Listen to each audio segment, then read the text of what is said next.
to me, you've nailed it on the head. So it doesn't necessarily mean that it's not like, to me, it isn't an isolated category. It's more of like a spectrum, and it doesn't mean male or female, which is where I think most people misinterpret that and think as soon as you say feminine, they think you mean women, and it's not. Obviously, I've got a sense of masculine energy and feminine energy, as have you. So the feminine to me is very open to interpretation to each individual, and because we all express it and we all emulate it in different ways. But for me, it's having the courage to express and not suppress any parts which society otherwise tells me to do.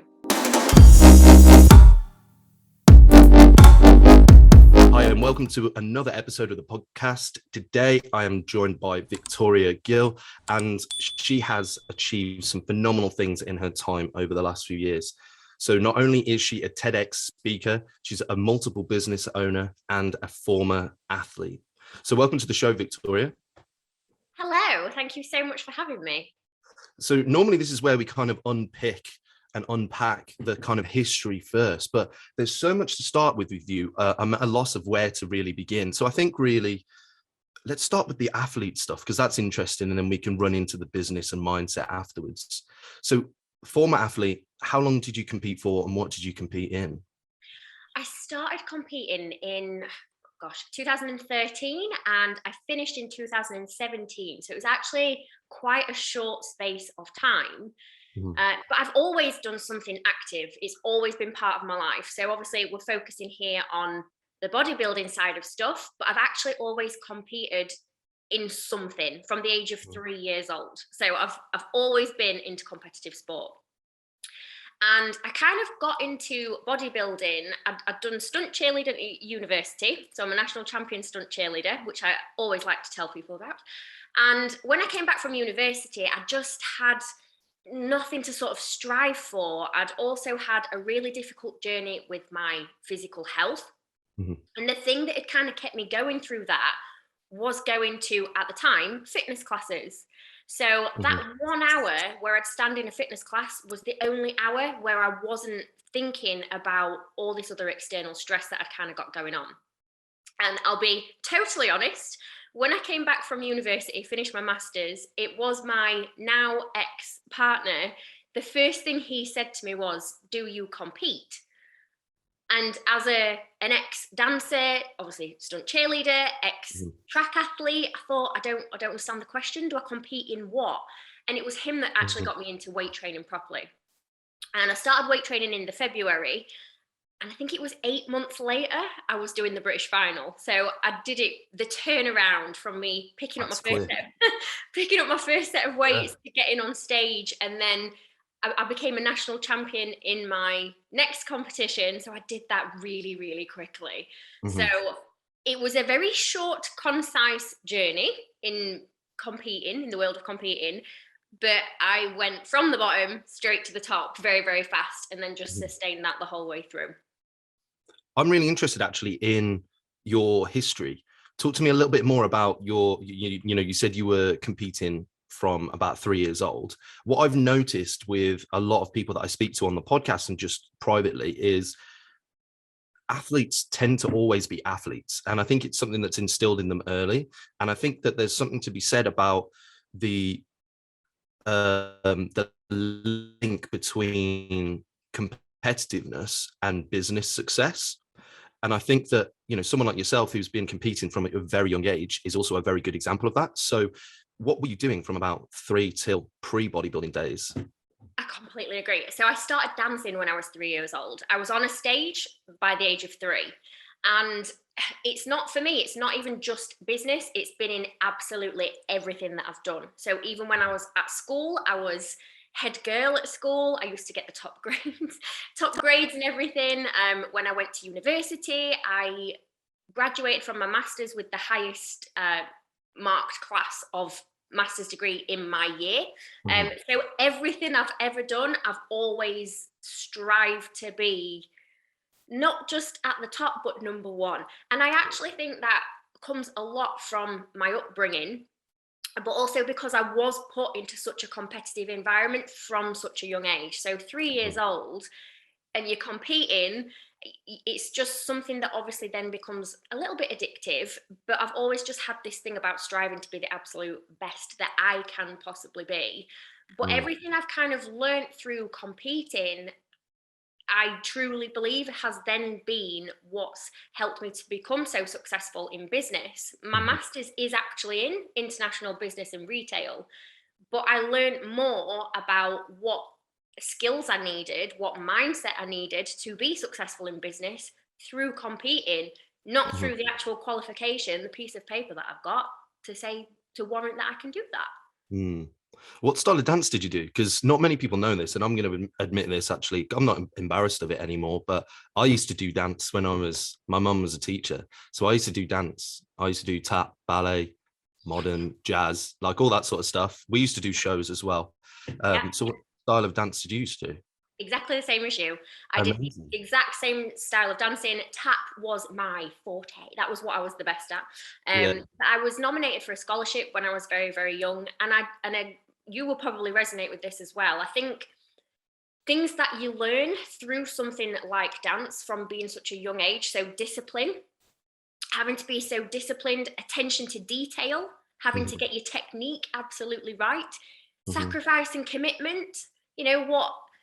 I remember being obviously a young kid and thinking I've got to go dancing again, and I'd go five, 6 times a week. Every school holiday was filled with competitions. We always had shows to strive for. Then mhm, obviously, again, you're in the competitive environment, and I think those skills that I absorbed from such a young age have been so fundamental in then what I've in obviously then what I've gone on to do. mhm.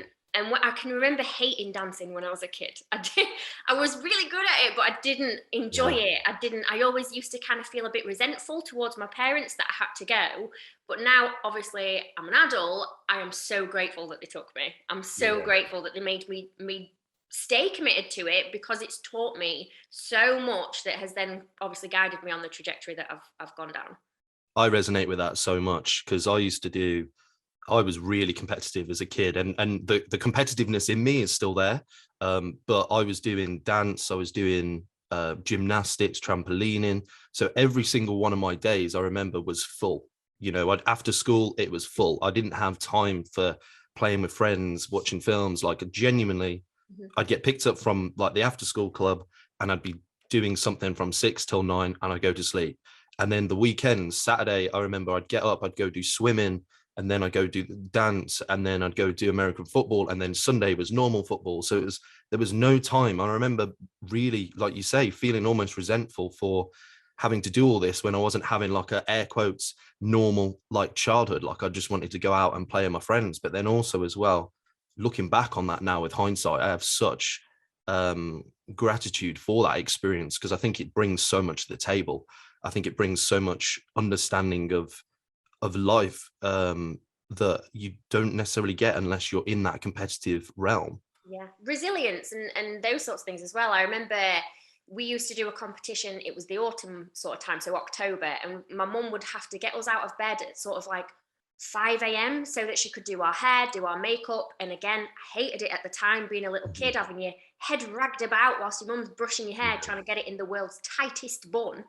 But then obviously when I got into competing, getting up at 5:30 to get my cardio in was easy for me because it Mhm. wasn't something that was so alien. Then obviously with business, if I have to get up again at 5:30, it's not something that's unusual or alien to me. I'm able to do Mhm. it because I've been doing it for such a long time. And I think they're such valuable lessons to kind of get in when you are younger, Mhm. understanding how to be resilient, understanding how to persevere when things don't quite go your way. And as I said earlier, paying attention to all the little things and getting things right, taking Mhm. pride in what you do and all these sorts of things. I think it's so important. But yeah, I'm exactly the same. I'm in hindsight, I'm so grateful that my parents did make me do that, as much as I hated it at the time. Yeah, no, I completely agree. So talk to me a little bit about lots of people when they get into the competing worlds, they thrive on it, they do so well on it, and it becomes their kind of personality or their identity. So what was it that made you kind of step away from that and start looking for something else as you were so successful at it? I think because I'd already got an awareness of the psychology around competing. So my degree is in psychology, and I actually started a PhD, and my research topic was post-psychological factors of professional athletes. So I'd already got quite a high awareness of what the sort of psychology around being an athlete is. But whilst I was competing, it did very much become my identity. And it's almost as if I totally lost connection to all the other things that I either had done, or what other skills I'd got, what other interest areas I'd got, my academic side that I have, my creative side that I have, all those things I just totally lost. And I think I got to a point where I just, sounds a bit of a cliche thing to say, but I didn't really recognize who I was anymore. I'd got no connection to me. And even though I'm doing air quotes, I looked great on paper, looked great in a picture, had a perfect body, again, air quotes, but I was so disconnected to me, to what I had on the inside and who I feel like I truly am. And all these parts of me were massively suppressed. I was obviously having to assert myself in a very masculine way. I was really, really muscular. And that sort of masculine side was really taking over. And I just got this total separation between who I was and who I actually am. And I just thought, right, something's got to change here, because my mental health and my physical health were quickly declining. And I'm good at making tough decisions. I'm happy to make tough decisions if I truly believe that is the right thing to do. And my gut instinct was, this isn't worth it. No amount of success is worth sacrificing your mental and your physical health for, or even sacrificing that disconnection between you and yourself. So I think it was about maybe 10 months after I did my last competition, I just thought, this isn't me anymore. And I need to honor who I truly am. And this is not it. So I took a big step away. So you mentioned something there that's quite fascinating, and I want to unpick that a little bit. You mentioned it resonated, and it was fulfilling one area of your life, but it kind of cut off from a lot of other areas. That's something that I relate to massively as well, because I think with being competitive, you do have to check yourself, because you do get tunnel vision. You do get, this is what I want, and I'm going to do everything in my power to go get it. So how did you pull yourself back a little bit in order to find the road to success with the other areas of the other pillars in your life? So it's extreme, but I went and lived on an ashram in Croatia. Okay. I knew I'd got this big disconnect, and I felt like I'd been pursuing a path to appease what other people wanted me to be, or what I thought kind of success means, obviously the really superficial stuff. And I knew that is not what ultimately is going to make me happy. And I had to just completely sort of detach myself for a little while, so that I could refigure out, right, what is it that actually makes me happy? What are these parts of myself that I've massively suppressed and can't remember? So I went and lived on an ashram in Croatia for about 6 weeks. And we had no connection to the outside world. So no phone, no laptops, no internet, no TV. Not really any connection with any other people other than who was on the ashram. We meditated for an hour every morning, every evening.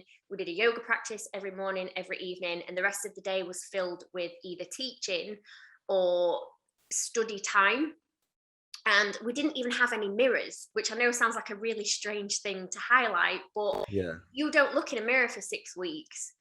You suddenly realize, again, it sounds a bit cliche, but what's on the outside is just really not that important. You just don't care.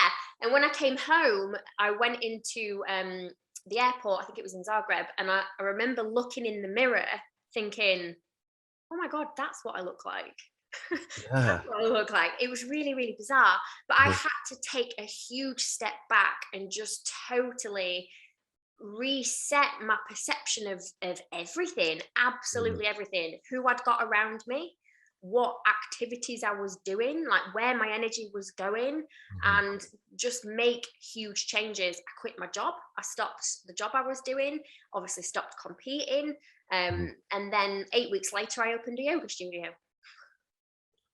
That is insane. Honestly, that sounds something that I would love to do. 6 weeks.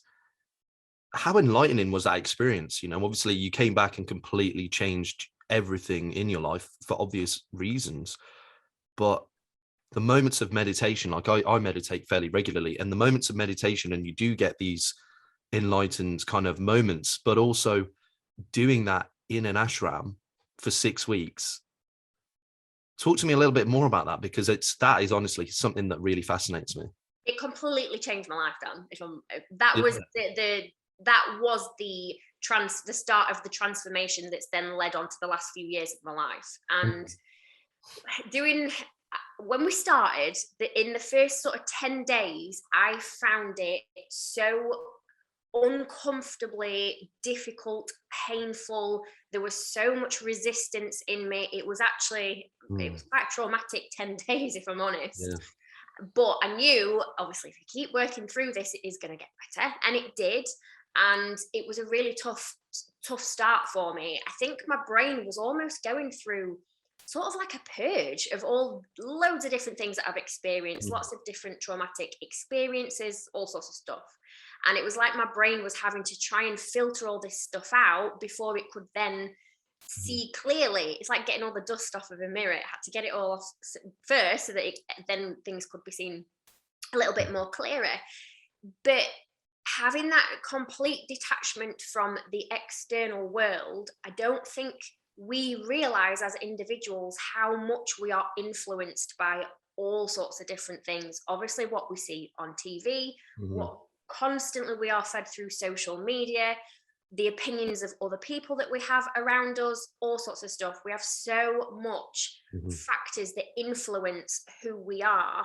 And I think when you then go into phases where all that is cut off and you just sit with yourself and you're able to just sit with yourself, that is huge. Because most people can't sit in silence. They're not people aren't okay with pauses anymore. We have to fill every second, every day with some sort of noise. And sometimes it's good to sit in that silence, because if you're able to sit in that silence and you can sit with yourself, then that's how you ultimately find what I believe is real happiness. You have to just be happy as you right now and accepting of yourself. But I think you can't do that unless you kind of sit and have that meditative time. Yeah, meditation is a big part of my life, my practice. I think that it's something that we take our physical health now, you know, especially over the last few years. Everybody is interested in their physical health, you know, for reasons more, you know, along the lines of the pandemic, or just it's just more relevant for people. But I think that mental health and practice is something that is just not there anymore. You know, thousands of years ago, you look at cultures, you look at, you know, the Buddhist culture, you look at like ancient Indian like cultures, most cultures had some form of meditation. And even to a certain extent, if you think prayer, you know, in Christianity, if they had their eyes shut and they were, you know, doing a prayer for 10, 15, 20 minutes, they were probably doing some form of meditation. And it's something that it fascinates me how we've got so wrong, you know, as we've developed as a culture and as a society, that we've technologically advanced, but we've taken a step back from the spiritual, from like within ourselves, and understanding that it boggles me that thousands of years ago they knew that that was something that we needed to do to be healthy individuals. And yet now, if you talk to people about meditation, a lot of people that aren't in that kind of area are like, nah, don't need that. Yeah.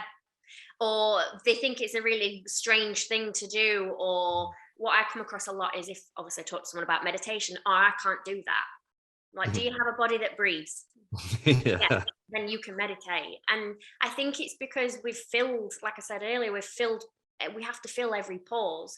And like you were saying with prayer, it is the practice of being present and mindful and just completely slowing down. That's it. That's literally it. So one of my favorite books is The Things You Can See When You Slow Down, and it's such a beautiful book. It's so simple. Mhm. There's nothing in it that's Yeah. excessively complicated. It's a really, really simple book, but we're just not very good anymore at being able to stop and pause and be really connected to the present moment. We're either obviously ruminating about things that have already happened, or hypothesizing about things that are on their way, or completely addicted, because I do believe it's an addiction now, addicted to our feeds and watching what other people are doing, that we've just totally lost that connection to the present moment and grounding ourselves in that.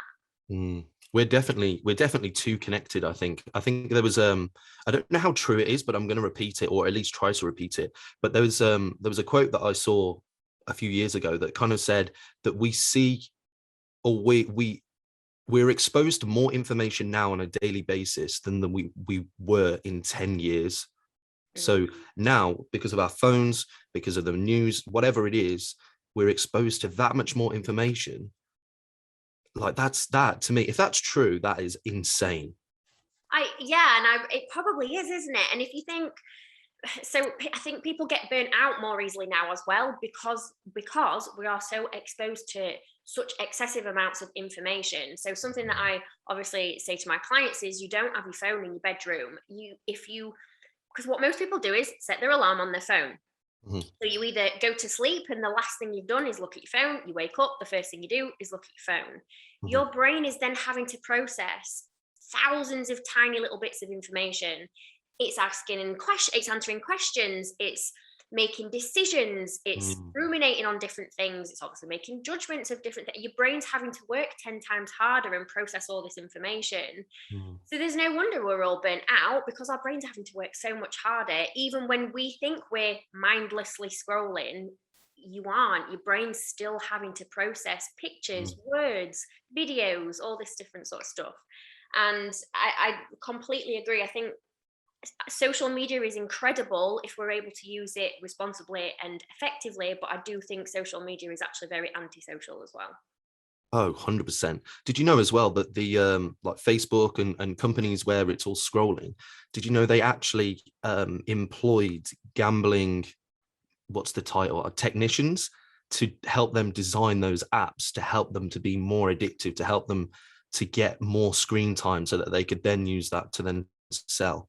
Yeah, and it's Which, never ending, is it? yeah. It's just absolutely never ending. There's no end to it. So I would be fascinated to really research and look into areas of addiction and social media. Mm. Well, Scary. it's that dopamine spike. It's that instant hit, isn't it? The serotonin levels of you, and that's why one of the reasons you shouldn't do it before bed, because it really messes up your sleep pattern. Not just the blue light, the hormone imbalance in your brain is saying it's time to wake up now. I'm sure somebody told me that's why it's called Instagram, because it's like an instant gram. I'm sure someone told me. Wow, I'm sure someone told me that's true. That's scary. that's why it's called Instagram, because it's like an instant gram. In that Wow. dopamine hit. Yeah. Yeah. Interesting. Yeah. No, that's blown my mind for a split second there. Actually, I lost my train of thought.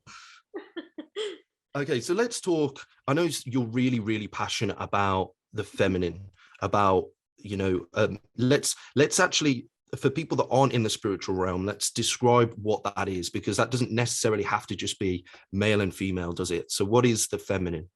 So the feminine to me, you've nailed it on the head. So it doesn't necessarily mean that, it's not like, to me, it isn't an isolated category. It's more of like a spectrum, and it doesn't mean male or female, which is where I think most people misinterpret Mhm. that and think as soon as you say feminine, they think you mean women, and it's not. Obviously, I've got a sense of masculine energy and feminine energy, as have you. So the feminine to me is very open to interpretation to each individual, and because we all express it and we all emulate it in different ways. But for me, it's having the courage to express and not suppress any parts Mhm. which society otherwise tells me to do. So Mhm. I would say I actually have a really strong sense of masculine energy as well. And the key here is Mhm. that we're not differentiating between the two. We've got a blend. We all have our own unique blend. Mhm. But to me, feminine energy is just being able to express the parts that I think society otherwise doesn't tell us to suppress, if that makes sense.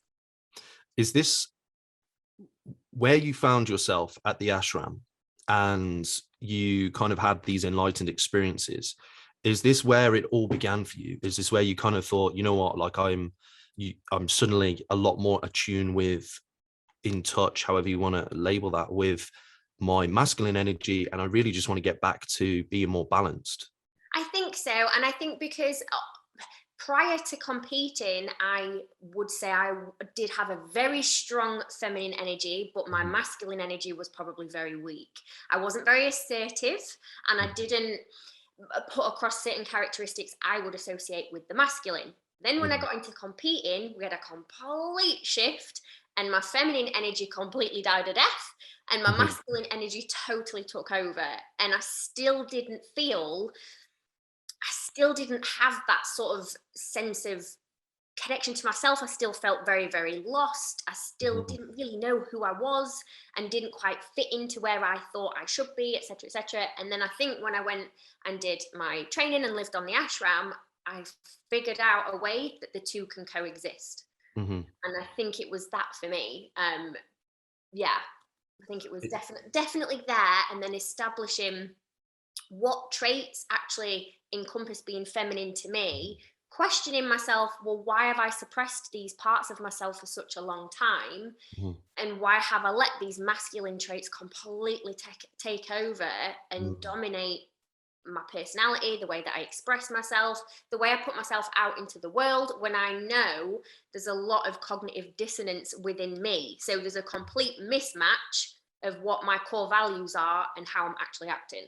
And I think going to the ashram was the start for me of bringing the two together so that they could coexist, and understanding having one strong doesn't mean the other one has to be weaker, and vice versa. The two can coexist. It's so interesting that you mention that, because in psychology, often people and societies, we pendulum. We don't make small adjustments. Is if we see something that we don't like, we often will go to the other extreme. So if we see someone, if we're brought up by parents that are overly aggressive or overly angry, we tend to then suppress those areas and really pendulum to the other side and let too much go. So trouble setting boundaries and those sorts of things. So it's interesting that you mentioned that. So you're at this ashram, you've kind of figured out you've been suppressing these areas. How did you go about getting back in touch with these areas, this femininity that you'd suppressed? I think making huge changes to my life and really questioning, well, what do I believe? What do I think? What do I want? And appeasing that, then rather than appeasing what everybody else wanted me to be, what society wants you to be, and just making some really significant changes. So obviously I opened my yoga studio, and just starting to allow those more feminine traits to be present again and be very, very mindful of them. So for example, things like forgiveness is stereotypically associated with being feminine. So allowing myself to practice more forgiveness, whereas when I was kind of in masculine mode, I was, excuse my French, I was a really cold-faced bitch. Really hard face, and there was no forgiveness, nothing at all. Yeah. And I think just practicing the certain traits, being aware of them, and letting myself have the freedom and the space to have those characteristics in place, and having to allow myself to have the vulnerability as well, taking a wall down, because I'd massively built up this great big wall that nobody could get through, and just being really, really brave to bring it back down again. But what you were saying earlier about sort of pendulum thinking, we have this dualistic way of thinking, don't we? And it's got to be one or the other. And I think International Women's Day, which we've just had, is always a really interesting day for me. I find it fascinating, because what you tend to find is when you start to celebrate women, people question, why do you hate men? And I always think, what? That's not what I'm saying. I love women and men, but today we're just celebrating women. But that doesn't mean, it's like when you say you're a feminist, people just assume she hates men. And the two they're not connected. We don't have to have one or the other. So I think it was just allowing The traits I personally associate with being feminine to come through and be really, really brave to let them be part of me and how I conduct myself, even though society tells us not to, but also figuring out which parts of my masculine energy are actually really positive and really beneficial. Because we Mhm, also have this, I don't like this phrase, but we also have this toxic masculine phrase that's quite trending at the minute. mhm, And again, because we have such dualistic thinking, we're all assuming that the masculine is just toxic, and it's not. It's the masculine is mhm, amazing, it's incredibly powerful, it's beautiful, it's got so much magic in it, but we've got this sort of label attached to it now that it's yeah, toxic. And so again, it was just questioning, right, what sort of parts of me that do represent the masculine do I love about myself and do I want to keep, and mhm, just finding a way of, it was almost like rediscovering an identity to yeah, figure out how these two could exist. And it was hard. I did go through like a really strange sort of transitional period, they're like growing pains, but I did most of that. I managed to do that in the ashram mhm, where I didn't have external influence, and I had the ability to just really hone in on, right, what does Victoria think? What mhm, are Victoria's values? What do I think? What do I feel? Who am mhm, I? And just going internally, because we all look externally to solve our problems, and you never can. It's always internally. So mhm. just spending that time to go deep with it. Yeah, you mentioned something there as well. And I've completely lost my train of thought. But though, oh yeah, the toxic masculinity. I think I've had a similar experience to that recently. I've been going to a group.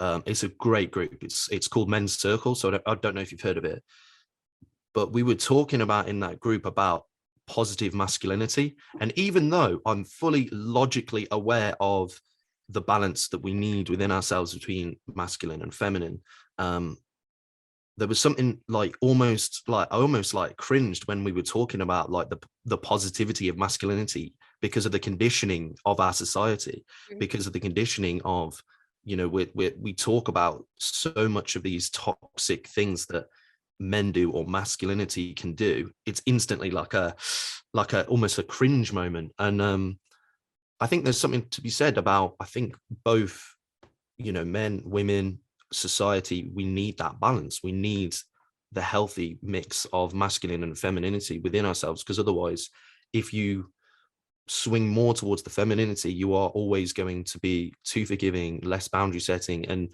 that could cause you issues. If you're too the opposite way, if you pendulum too far the opposite way, then you're going to be too cold, too callous, too aggressive, and those things are not qualities of a balanced human being that's going to live a fulfilled life.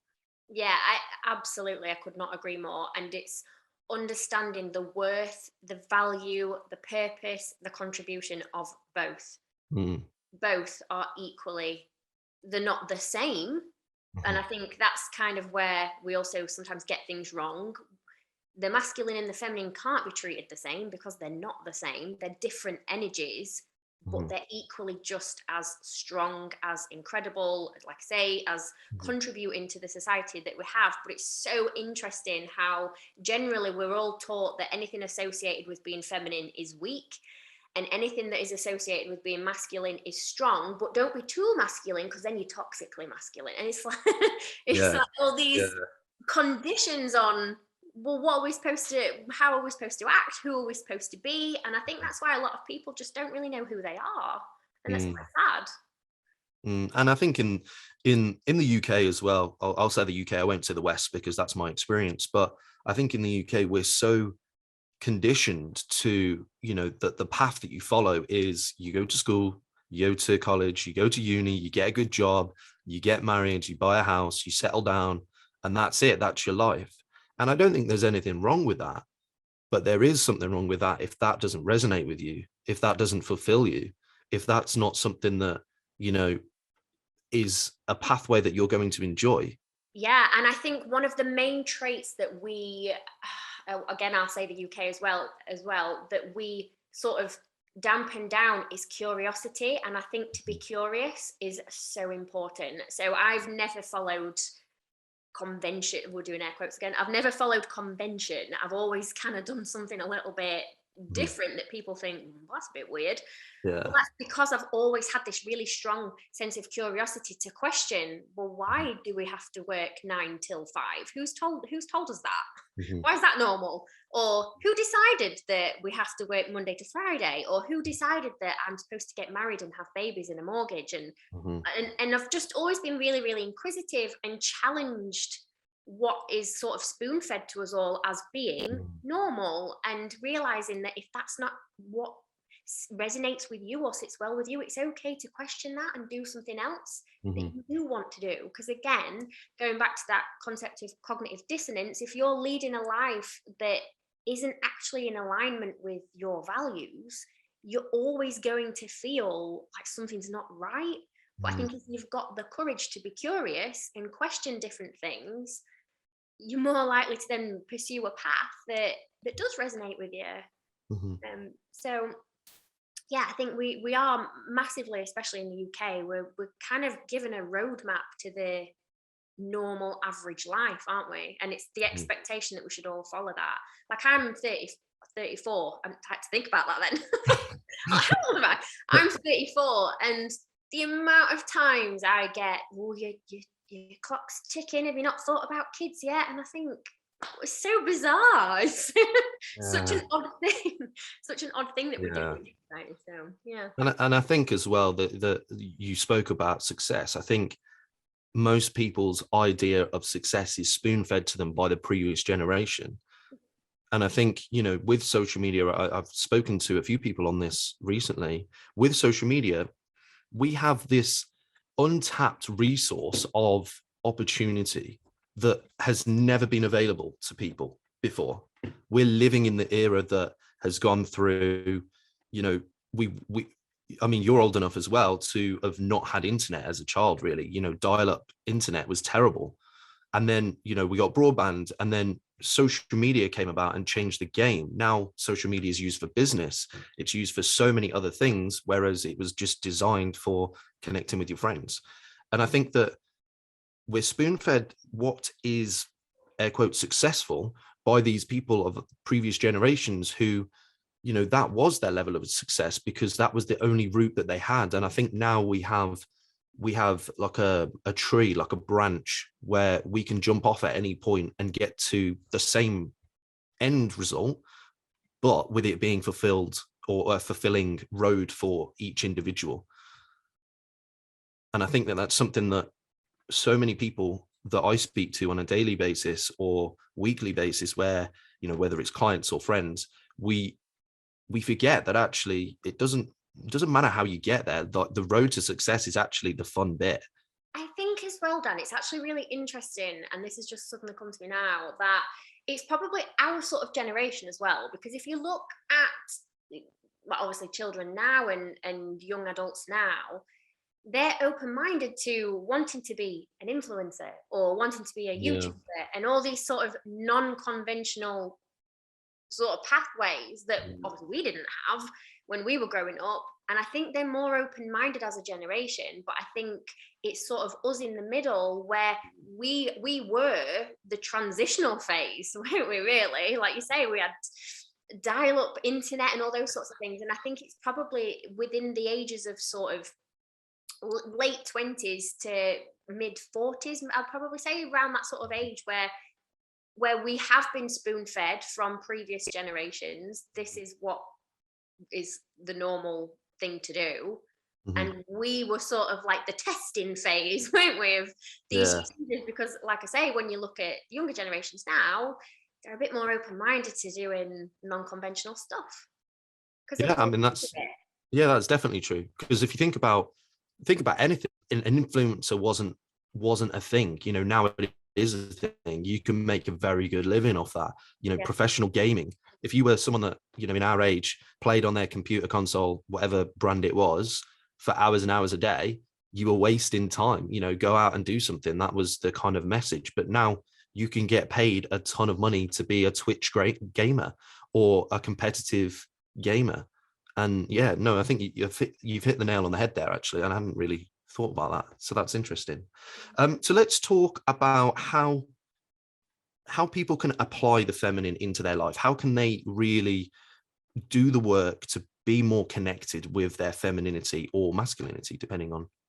I think in terms of the femininity, I think step number one is understanding that it's not associated with weakness, or it's not a downgrade, or it's not, because that's what we tend to do. We associate the feminine as being the lesser of the two. It's the second class choice.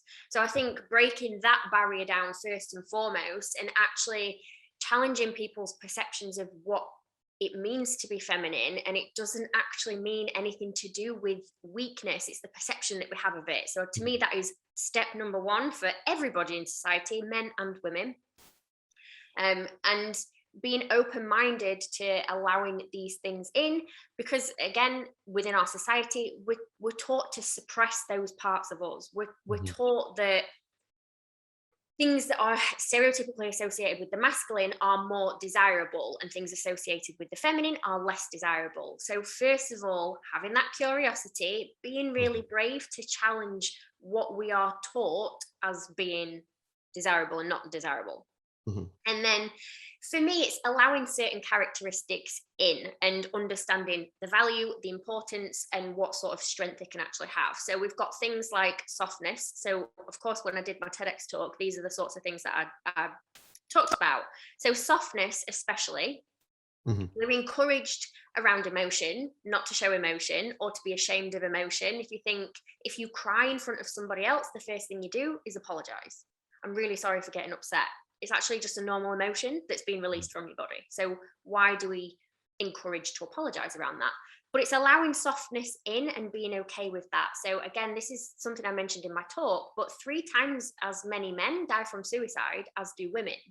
And to me, that is a massive reflection of where we're getting this really, really wrong, because we've ended up in this position where men are discouraged to talk about their emotions, to talk about how they feel, and they're actually really normal parts of being human. They're just normal parts, they're innate parts of who we are. And we've got to this point where particularly men are taught, don't show how you feel because that's weak. And when you think about it, it's actually ridiculous, because it's just normal. And I think because we've got to that point, that's why those statistics really sadly reflect that. So allowing things like softness in, understanding emotion is very, very normal. Understanding that how men feel is really important as well. Because I think sometimes as well, what we do is we discourage men from, their feelings aren't as important. You've just got to get on with stuff. And that's not right. This isn't right. So allowing things like softness in, being curious, really strong feminine characteristic, being creative, allowing that creative side to come out of you, and then things like being connected to other people, talking, being more verbal in how you articulate how you feel, practicing forgiveness. Forgiveness is another one.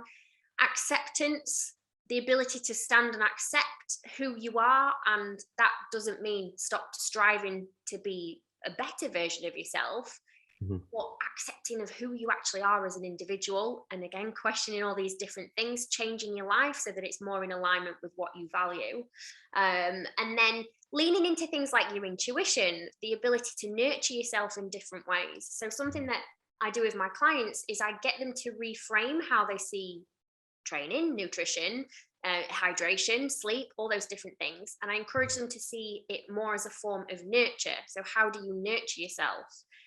And I think when you shift into that sort of perspective, people are more open-minded into thinking, I'm going to nurture myself today, if that makes sense. But I think it's just practicing these specific traits and understanding that they're actually really valuable things to have. But it's that curiosity and the challenge around what we're told is a societal norm. It's that bit for me. A lot in there, wasn't there? No, it was fascinating. I was just listening to it. I think, speaking from a male perspective as well, like something that I've really struggled with myself is that self-nurturing. I remember a few years ago, I got asked, what do you do for fun? Well, like, what do you do to look after yourself? And that was easy for me. I was like, I go to the gym, I like eat right. I started listing off all this stuff. And the lady I was speaking to, she was like, well, but what do you do to actually just relax? And I was like, I've just told you, like, those are the things, like I go for a walk and all that sort of stuff. And she was like, no, but like, what do you do to sit and like just do nothing? I was like, oh, I don't do that. I was like, that no, that's not something that I do. I don't really sit down and just do nothing, because I just feel like it's a waste of time, or I feel like it's a waste of opportunity. I get bored. I feel lazy. Like, that was kind of my belief system coming into play at that point. But obviously then after that, I started to find meditation. I started to find just being mindfully present and stuff like that. And it changed my world. Do you know what's really interesting there though, Dan? I'm smiling because I went through the exact same thing. So I was in therapy at the time. I was having some counselling, and she said the exact same thing to me. So what do you do for fun? What do you do for Victoria? Yeah. And I did the same thing as you. Well, I train, Yeah. and it was all job based as well, because that is essentially part of the job. But it was all stuff that at the time, because I was competing, that it wasn't self-care. It was, in hindsight now, it was actually a form of self-harm, because I was pushing myself to the absolute extreme. And I was exactly the same as you. I couldn't think of anything. Yeah. And she said to me, so how it was worded to me was, what is recharging your battery? And I tried to say training. No, you can't have that. It's actually draining the battery. So think of something else. And I sat there and I couldn't think of one thing. And I thought that was such a massive light bulb moment for me. I couldn't think of one thing I do for myself that charges my battery up. And exactly the same as you, that was then when I started to look at things like meditation and just having that ability to recharge myself by just being present and mindful, and having breaks, having days off, knowing it's okay if you take a day off. It's okay if you take a week off, and doing things like that, and actually really understanding what rest, recovery, and true nurture actually meant. Because I think what we've got at the minute in the fitness industry is a lot of people at the forefront that are sort of celebrated and championed and all these different things. They don't know how to nurture themselves, because they're constantly living in this extreme. And it's interesting to watch, because what we've got then is people aspiring to be like certain influencers, like certain fitness celebrities.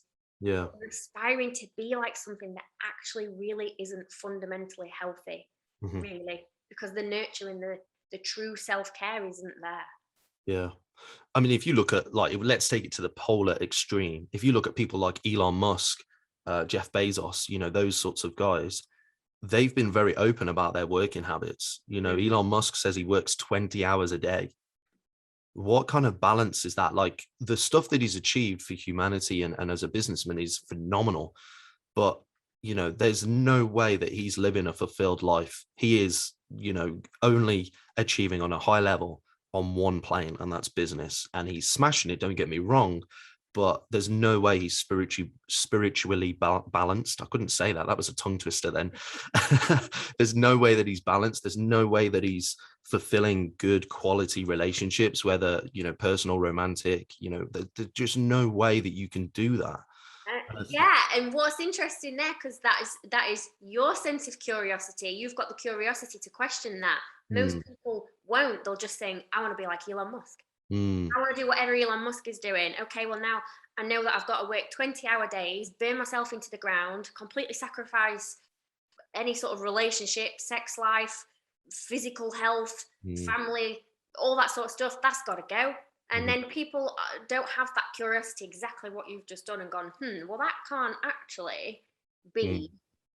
You can't be living with that much balance, and it's true. You just can't. You can't. Something's got to give, and you've got to understand, what do you truly value. If you value financial wealth, fame, success, those in the realms of that sort of area, like Elon Musk, like Jeff Bezos, then knock yourself out. But if they're not actually the things that you value, don't pursue something that you are led to believe is the more favorable way of living, if it's not in alignment with what you actually want. Yeah. I'd also argue as well, and I'd also think, if that is what someone values, I would say, ask the question, why do you value that? Because if you do value, like, being the most famous or the most wealthy person on the planet. Why?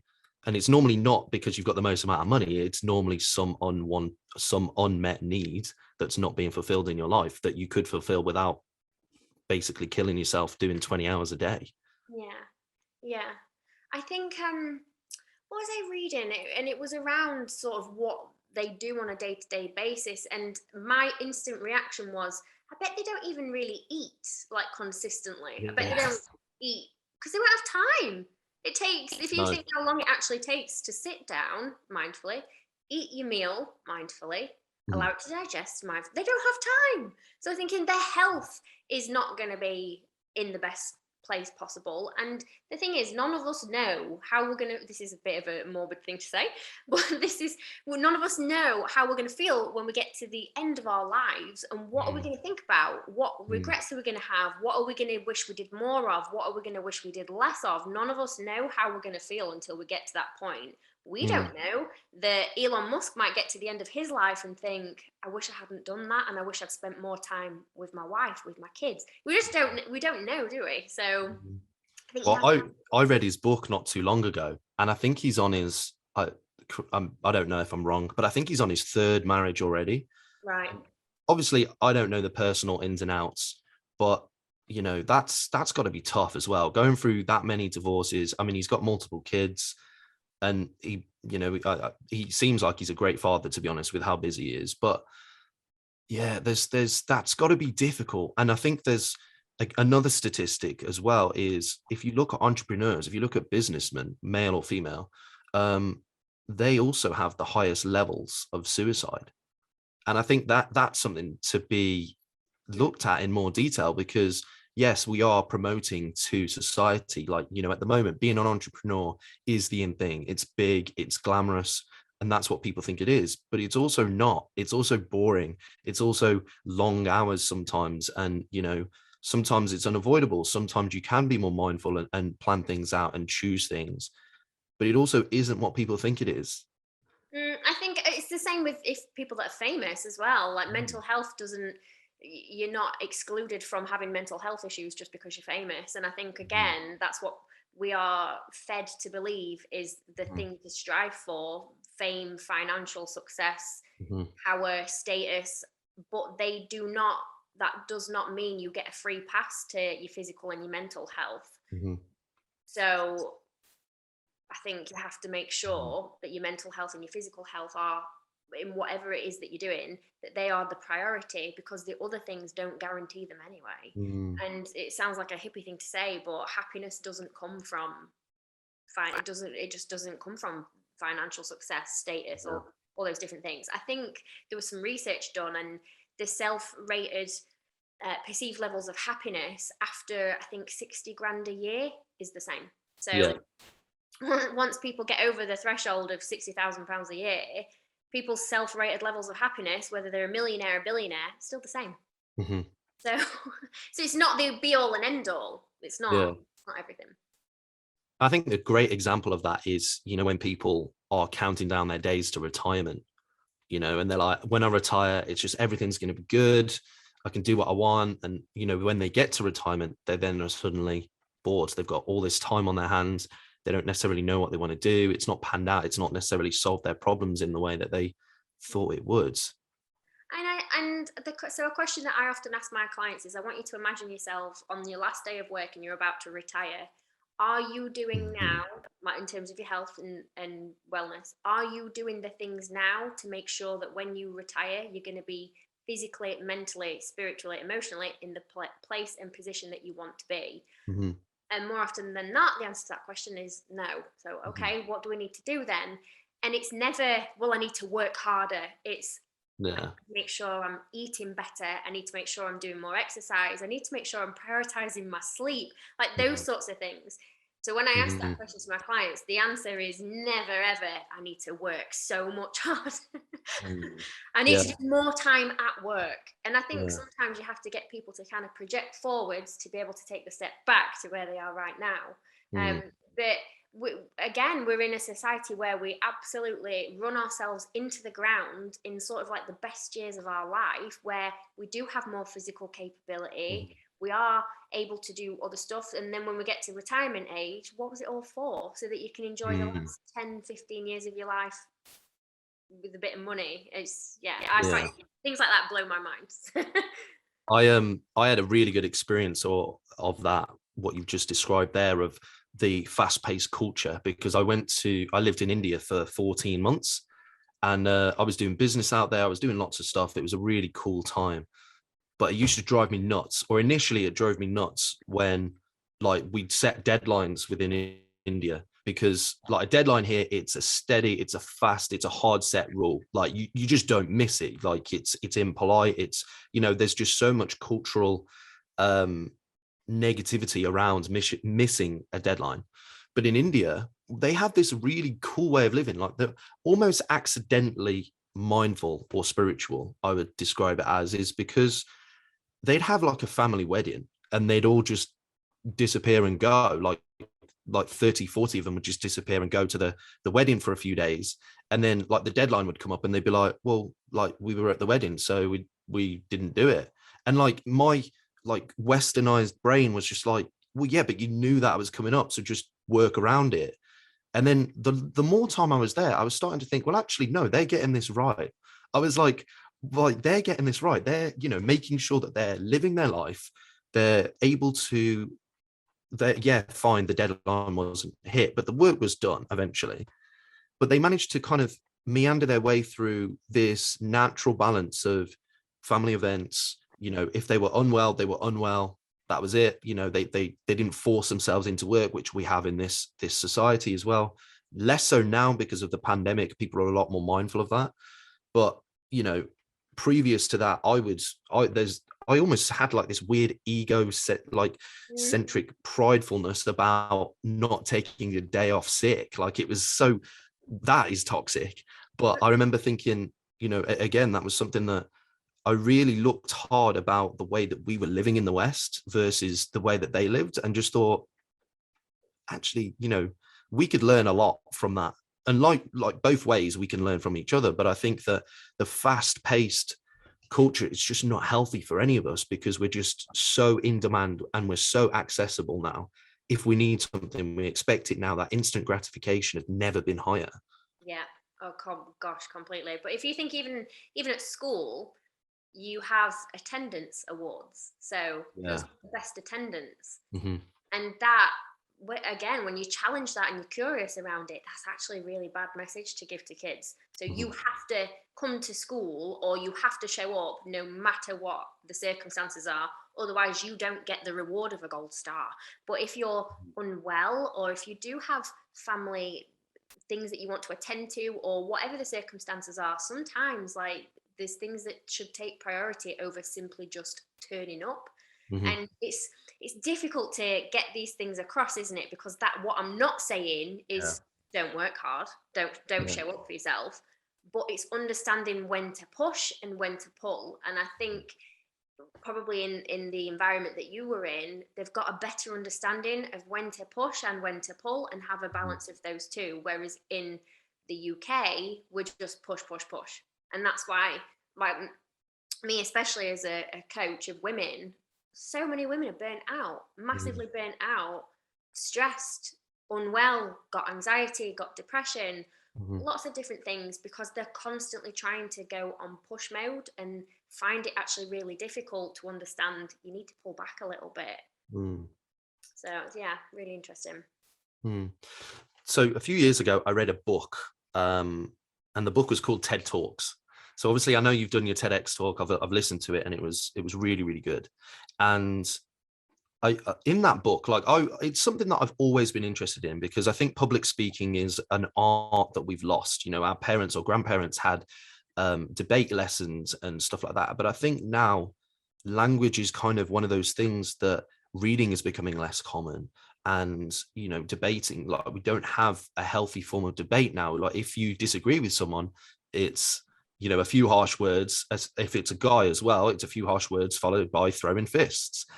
I think that the book fascinated me in many ways, because it got me to rethink about how we were communicating with people on a very regular basis, not just in a talk context. Um, But talk me through your experience of public speaking. How did you go from this idea, or you were approached to do the TED talk, to putting pen to paper, to then on stage in the moment delivering your message? Okay, so I'm happy to if it's something controversial, but it's something I genuinely believe in, I'm happy to say Mhm. it.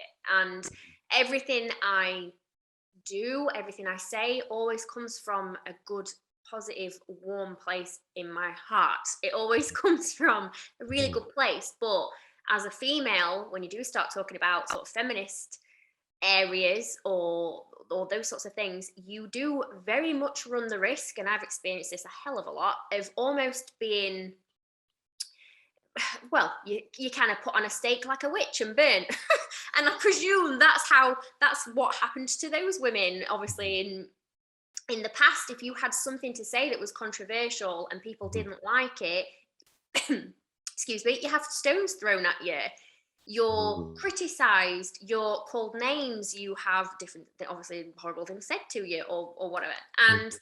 I think because I've always been happy to talk about controversial topics, even when they're not met with positive reception, even Mhm. though they actually come from a really good place.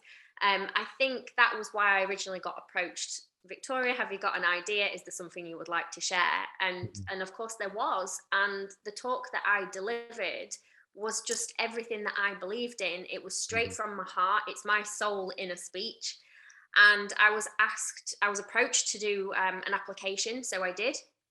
And I think because it's something that I'm obviously very, very passionate about, that came through on my application. So I was obviously straight Mhm. into being able to deliver. And then we had a 6 month period of, here's your idea to getting on stage. Now, of course, me getting on stage is nothing new. It's nothing that I'm not used to doing, even though it's in a bit of a different realm in terms of speaking. So I just did exactly what I would do with a competition. This is the end date. This is where I am right now. What Mhm. needs to happen in the middle to make sure that I absolutely nail what I've got to do? So I Mhm. just kind of reverse engineered it and got everything down on a piece of paper and just set myself little goalposts of, right, what needs to be done by month 1, 2, 3, etc., etc. And I'll be totally honest with you, it didn't take me very long to get it down on paper because, again, it's something that I genuinely believe in. It's Mhm. not make up a speech about some random topic. It was talk about what is really authentic and true to you. So it didn't take me long to write it at all. Mhm. And then I just memorized it. I just took a paragraph at a time, memorized it, and I just went over it and over it and over it again, and going right back to those lessons that we were talking about right at the beginning, things Mhm. that I learned from being 3 years old. So attention to detail, repetition, Mhm. sacrificing other things, and just practice. And I just treated it as I did dancing, as I did competing, as I have done setting up business, and was just really meticulous with what I did, and just made sure I knew it inside and out. You could ask me right now, Dan, deliver your TEDx speech. It is in my brain. That was going to be my next question, actually. Not to deliver the speech, but whether you had like an auto prompter or something just there in case. No, nothing at all. So it was literally, you go on stage, off you go, deliver your speech. You've got nothing. So if you stumble or if you forget, you Mhm. there's no there's nothing, which is actually quite terrifying. Yeah. But again, the same with dancing, the same with competing. If you've practiced and you have done it over and over and over again, it's autopilot. It's in my brain forever. As Mhm. is my posing routine from being on stage. I could do you an eye walk right now because I did it over and over Yeah. again. It's just that, it's mind muscle connection, obviously, with your Mhm. competing, but with obviously delivering a speech, it was just because I did it over and over again and treated it the same way that I did everything else. Mm. But again, because it's something that I'm genuinely so passionate about and I love so much, even if Mhm. I had lost where I was, I probably could have somehow kept going. um, but obviously I've been on stage since I was 3 years old, and I have actually done public speaking on and off throughout that time. So I Mhm. think the first public speech I had to deliver was when I was 17, 18, and I was head girl at school, and I was asked to deliver a speech in front of a Mhm. big group of people. I wasn't the same person then as obviously as Yeah. I am now, and that was terrifying. It was awful. I hated every second Yeah. of it, but I had that experience. And I think the thing with public speaking is you just have to get over yourself a little bit and Mm, just get on with it, because the more you, it's the same as anything, the more you do it, the mm, easier it becomes, the more natural it becomes. If you think when we first went into the pandemic, the idea of talking on a Zoom in front of a group of people would probably be mm, quite terrifying. Now we'll just do it like it, we don't care, it's mm, nothing. But I'd also delivered a big workshop to the South Yorkshire Police about 4 months before, and that was quite, obviously that was quite intimidating. mm. But yeah, you just have to just practice and just kind of get over yourself a little bit. And if what you're delivering is a really important message, I think it's more selfish not to share it. So Yeah. how I tried to see it was, if I don't deliver this speech and do a good job, and I don't get this message that I have out into the world, I'm doing the world a disservice, because Mhm. there's so much value in it, and Mm. it's got the potential to make people think in a different way and lead to changes in the world that we have. So if I don't deliver it, that's actually really Mm. selfish on my part. That's how I tried to see it. No, no, that's a good way of seeing it. And I think, speaking from my own experience, I love those moments of uncomfortableness. You know, that when something makes you go, oh, I'm not sure whether I can do that. That's when it gets my attention normally, because I first experienced that, you know, with sports very young. Like, they'd tell us to do like a move in gymnastics that was more advanced. It was like, you know, a flip, or we'd be doing something on the pommel or any piece of equipment, and it would step up a notch. Get that moment of like, but then I think I only got excited by those moments because I saw what happens when you stick to it, when you reach that point that you were kind of doubtful that you could get to, and then the sense of achievement and self-esteem that brought along with it. And I think that is something that I think a lot of people get very scared of, Yeah, very, very scared of. yeah, 100%. It's having the bravery to push that boundary, isn't it? In whatever capacity that is, and Mhm, taking a risk and knowing mhm, it's going to be, even if it doesn't work out, you're going to be mhm, okay. Like, you'll be mhm, okay. So, what, again, something I do with my clients is when they're ruminating or whittling about something, I get them to do something called worst case scenario. So, if they're mhm, panicking about something, I'm like, okay, so what would happen if that happened? Oh, okay, so what would happen if that happened? And I get them right down to what is the root of the worst case scenario that they're envisaging, I can't speak, what they're having in mind. And I get them to then challenge that, because it's usually the reason that you think you don't want to do something, you have to keep going and really get down to what is the core fear, or what is the worst case scenario that's kind of stopping you there. So if it is something in the realms of dancing or gymnastics, or like I was the same as you when I used to do cheerleading, and mhm. my coach would say, right, we're going to try this new toss today. And Yeah. I've got 4 people that I've got to trust are going to catch me. And sometimes they didn't. But I think obviously sometimes pushing that Yeah. boundary and going, right, what is the worst case scenario? Oh, right, it's that. What are the Mhm, chances of that happening? Probably very, very slim.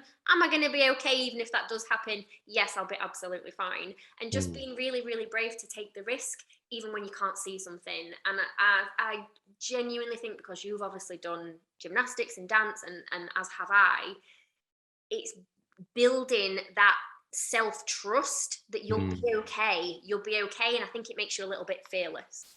I do mhm, think the more challenging and the more adversity that you go through, the more challenging situations that you go through, does make a big difference as well. You generally find, don't you, the people that have had the most mhm, adversity, the more difficult things in life, are generally a little bit more fearless as well. I definitely think that's part of me. I'm pretty mhm, fearless just because of things that I've been mhm. through.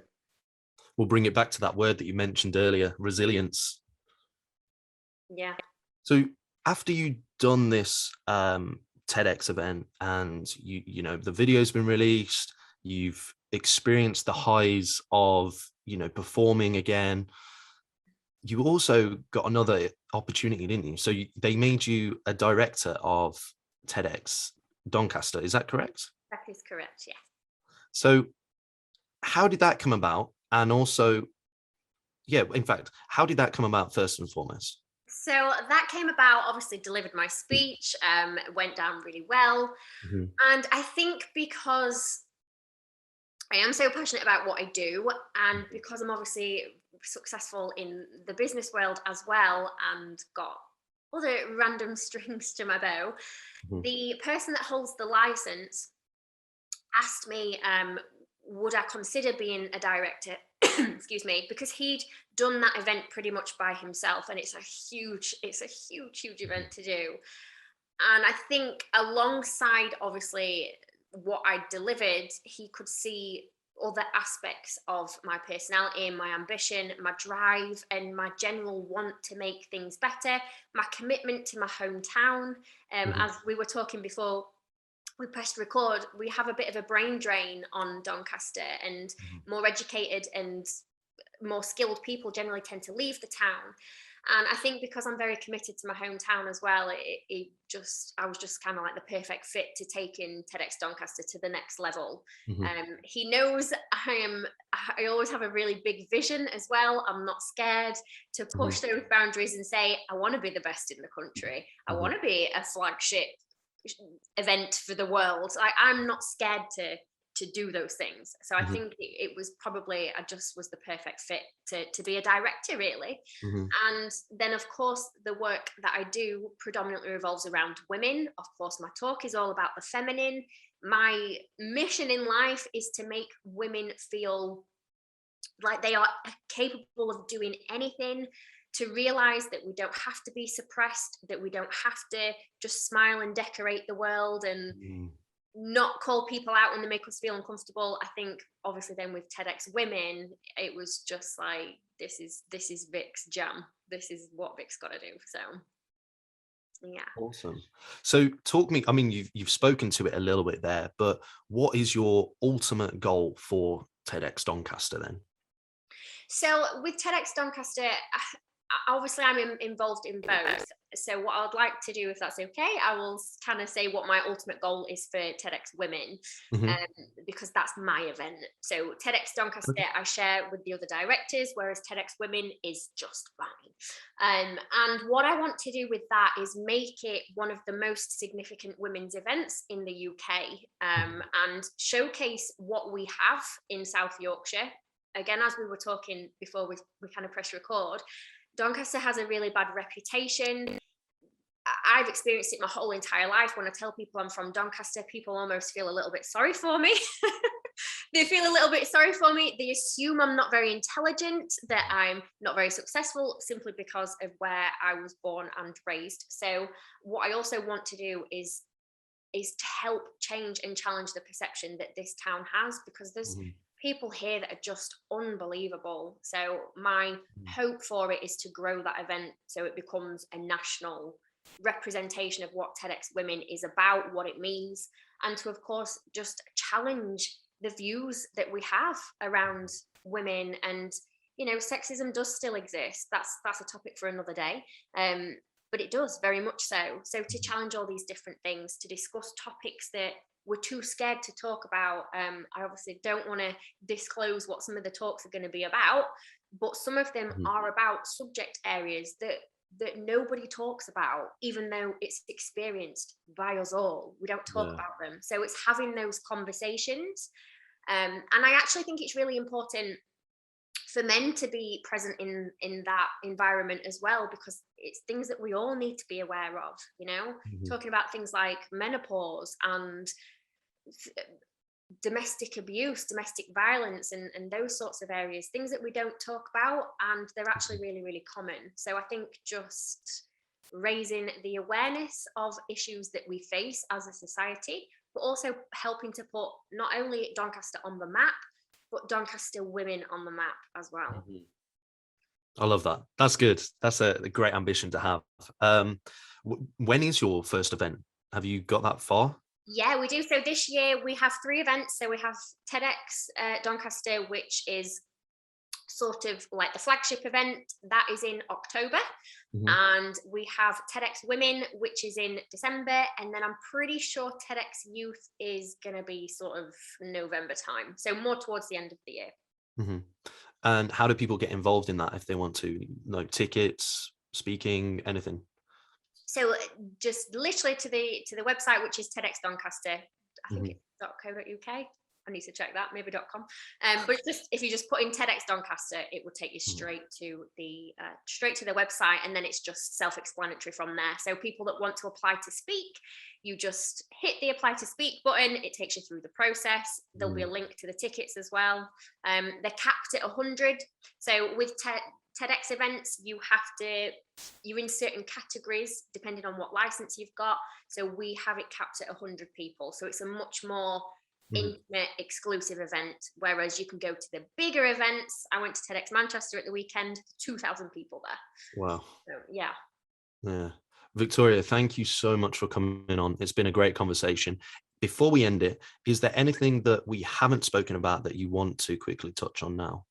I don't think so. No, I think my sort of final thought, my final message is: don't be scared to be curious and challenge what you're constantly told through external sources. That's a perfect final message, I think. Thank you so much for coming on. I'd love to have you back on at some other point. We can deep dive on a topic of your choosing, but I do think that would be really, really cool to do. Thank you to everyone for listening, and we'll see you all soon.